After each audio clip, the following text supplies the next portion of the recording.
Hey YouTube, I wanted to post another really quick video. We're starting to get a lot of slack, and I just wanted to kind of explain things again a little bit slower maybe to help people understand what's going on here. We're fielding a lot of requests right now for the prior incident in 2010 when the Sheriff's Department stole my family's home and its contents. That was an entirely separate subject, a different issue. But I'm still living in the same county. I'm still dealing with the same unconstitutional Sheriff's Department. I'm still dealing with the same criminals from that case in this case. On Friday, this last Friday, June 10th, there was an eviction proceeding to evict me from this property right here, which was the place that we retreated to when the Sheriff's Department stole our house in 2010. Now, this place is not finished. It's an 8,000 square foot house, but the original part of the house is still intact, and it's right over there, and it's 864 square feet. Now, I'm trying to differentiate, and Pete Santilli did a really good job when he posted my not last video, but regardless, did a really good job. Thanks, Pete.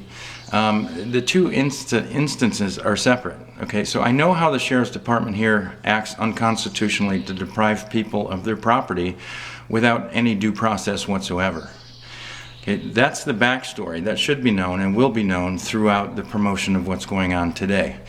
Today we're at our retreat. We're at our 15 acres in Blanchard, Michigan that we're building. Obviously, still under construction. Nobody needs an 8,000 square foot house. I mean, that's just huge. My wife and I were building a home for battered women and children. That was the end use anticipated for this property. And we were going to create an income property here to establish a base, obviously, for business. I mean, that's what we did, and we thought it would be really cool to create a shelter for battered women and children. Now, there's a lot of disinformation going out, and I don't have time, and I shouldn't have made comments the other day about it, but people are intentionally confusing the issues to dissuade people taking an interest in what's going on here today. And I'm not going to comment anymore on what they said or what they're doing. I just want people to know what the effect of what they did and what they're doing. They actually, with what just happened, we're feeling a lot more vulnerable because this disinformation that's going out is talking about bank loans and this and that, and what I'm here to address is the fact that we're getting no due process in our courts. Friday, a judge referred to proceedings that don't exist as to where our due process should have come from. On Friday, we're facing an eviction proceeding. The eviction proceeding is following no other proceeding. Okay, this is how it works in Michigan. The system is designed without due process. Michigan's a non-judicial foreclosure state, which means the bank files a notice of sheriff sale for 4 consecutive weeks in the newspaper, and then they move to evict. Well, in our case, we have a 12-month redemption period here, and we're preparing to file suit in federal court to quiet title. Okay, this is a pretty big operation, and it needs to be done right because you basically only get one shot. And we're combating a bunch of different things here because people that are trying to do this are losing not because they're wrong, not because their paperwork's wrong, not because of any loopholes, but because if the company known as MERS starts losing to the people in federal court, like they already are, they have. There's plenty of case law out there. And this is the situation that we're going through here today. The Michigan Supreme Court is allowing MERS to fraudulently foreclose on Michigan homeowners. That's the underlying issue. But the issue on Friday was the eviction based on the fraudulent foreclosure proceedings by MERS and the fact that MERS does not have standing to foreclose. But the Michigan Supreme Court says they do. So it's the highest court issue. The Michigan Supreme Court overruled the Michigan Appellate Court in a decision that was published by them stating that MERS did not have standing to foreclose in Michigan. And the banks, of course, weren't happy with that decision, filed an appeal. They filed for leave to appeal. The Michigan Supreme Court denied their leave to appeal, and then on an unsigned order, reversed the Michigan Appellate Court decision. So this is entirely unsettled. The underlying aspects of the foreclosure that we're involved in here are of serious controversy right now. Okay, that's part of the reason for the stand. Okay, MERS is a shell company. It's a straw company. It was created by the 5 largest banks, I believe, in this country. And they're pretty much being allowed to do whatever they want because they actually represent the interests of the banks. And that, like I said, that's part of what we're doing here. But I would like people to know and understand that I know the Sheriff's Department here is to be unconstitutional. I've seen them take my home and my property before without any court process whatsoever.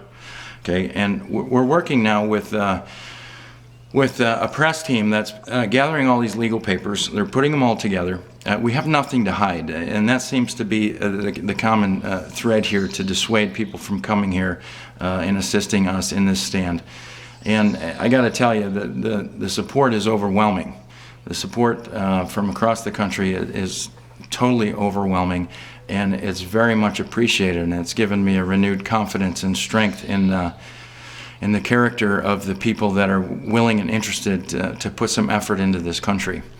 One thing I am wanting to caution people about is that we're drawing a lot of attention, and with that attention we are going to draw a lot of attention. We've drawn a lot of attention. We're going to continue to draw a lot of attention that from this point out I have to ignore. It's not like we're not addressing the issues, but yesterday was a busy day. We had folks coming in and going out, and we're prepping our grounds here to support campers and RVs and tents and so forth for those that do want to come here and want to make their stay as comfortable as possible. And we were just asked to produce things yesterday that we just simply weren't able to. Our paperwork is being copied and prepared, scanned, and will be made public. There's nothing there to hide, and I just wanted to let that be known. You know, if people are going to come and hate on my wall or whatever, call me a fake or a loser, I guess that's just a price of being this public. And I actually got quite shaken by it yesterday and probably posted something that I shouldn't. And not because, you know, there was anything really wrong with what I was saying, but, you know, it's just another argument to detract from the big picture here. The big picture is the Michigan Supreme Court is complicit in the deprivation of rights, Michigan homeowner rights, okay, by allowing MERS to foreclose on Michigan homeowners. And that's my beef. And it's really clear this stand needs to be made, and I didn't think I was going to have any support, but there's really great people out there, and it's awesome. So, you know, when you hear people saying this or that, just if you would please have the decency to call me. My number is 989-954-2814. I'm happy to talk and discuss anything and everything related to this case and the previous case, but when you give me a call, make sure that we're talking about the last issue where the Sheriff's Department demonstrated its unconstitutionality and its criminality at the same time, and this current case, because in the previous case, the Sheriff's Department moved with no court order, and right now we're in the same boat as we were 5 years ago when the Sheriff's Department moved without the court order to take the property back then at 829 East Walton in Mount Pleasant. So this is where our focus and attention needs to be. This is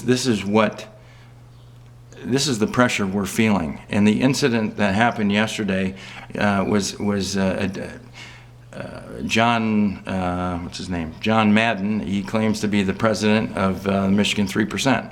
That's great. I'd never met him before, never had any dealings with him before. And the topic of this conversation is what he didn't really understand yesterday.